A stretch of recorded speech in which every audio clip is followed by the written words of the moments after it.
আসসালামু আলাইকুম আরহামাতুল্লাহ। সম্মানিত দিনী ভাই ও বোনেরা, আজ আমি আপনাদেরকে শেখাতে চাই কবরস্থানে অথবা গোরস্থানে গিয়ে সূরা ইখলাস 11 বার পাঠ করলে কি হয়। আবারও বলছি, আজকের আলোচনার বিষয়বস্তু হচ্ছে কবরস্থানে অথবা গোরস্থানে গিয়ে সূরা ইখলাস 11 বার পাঠ করলে কি হয়। বিস্তারিত জানার জন্য আর এই দামি আমলটা সঠিকভাবে শিখে রাখার জন্য সম্পূর্ণ ভিডিওটি দেখার অনুরোধ থাকবে। আর প্রতিদিন ইসলামিক নতুন নতুন ভিডিও সবার আগে দেখতে আপনার পর্যন্ত পৌঁছাতে আমাদের এই ছোট্ট চ্যানেলটি সাবস্ক্রাইব করার অনুরোধ থাকবে। সম্মানিত দিনী ভাই ও বোনেরা, এই আমলটা কখন কোথায় কিভাবে করবেন, এই আমলটা অবশ্যই কবরস্থানে অথবা গোরস্থানে গিয়ে করতে হবে। ধরে নিন আমি বড় একটা কবরস্থান বা গোরস্থানে গিয়েছি এই আমলটা করার জন্য।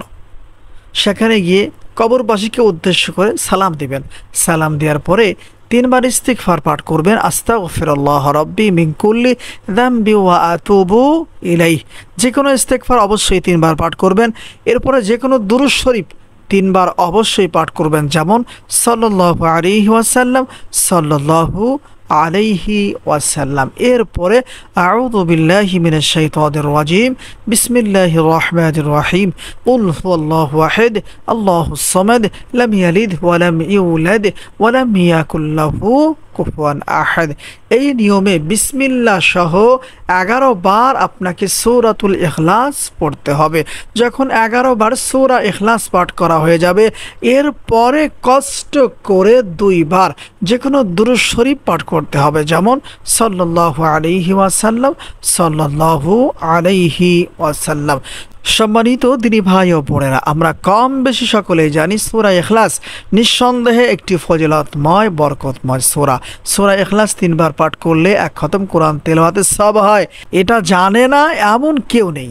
সম্মানিত দিনী ভাই ও বোনেরা, আর সূরা ইখলাসকে মহব্বত করলে, ভালোবাসলে সেই ব্যক্তিকে ওই সূরা ইখলাস তাকে জান্নাতে নিয়ে যাবে। সুবহানাল্লাহ। আর সূরা ইখলাস 11 বার পাঠ করলে কি হবে? 11 বার সূরা ইখলাস পাঠ করেছেন, আপনি তো অলরেডি অনেকগুলা কোরআন খতমের সওয়াব পেয়ে গিয়েছেন। সুবহানাল্লাহ। এর পাশাপাশি আপনি যে কবরস্থানে গিয়ে এই আমলটা করেছেন, আমলটা শেষ হওয়ার পরে আপনি দোয়া করবেন।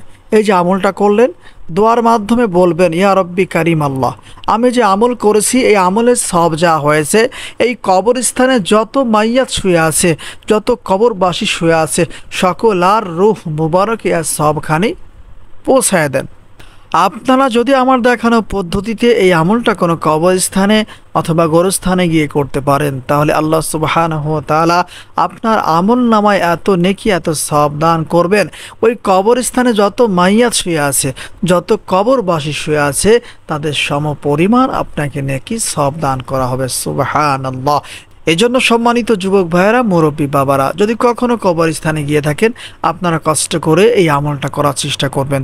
দোয়া করি আল্লাহ সুবহানাহু ওয়া তাআলা সবাইকেই কোনো কবরস্থানে গিয়ে সূরাতুল ইখলাসের এই আমলটা করার তৌফিক দান করুন। সকলেই বলি আমিন। আসসালামু আলাইকুম ওয়া রাহমাতুল্লাহ।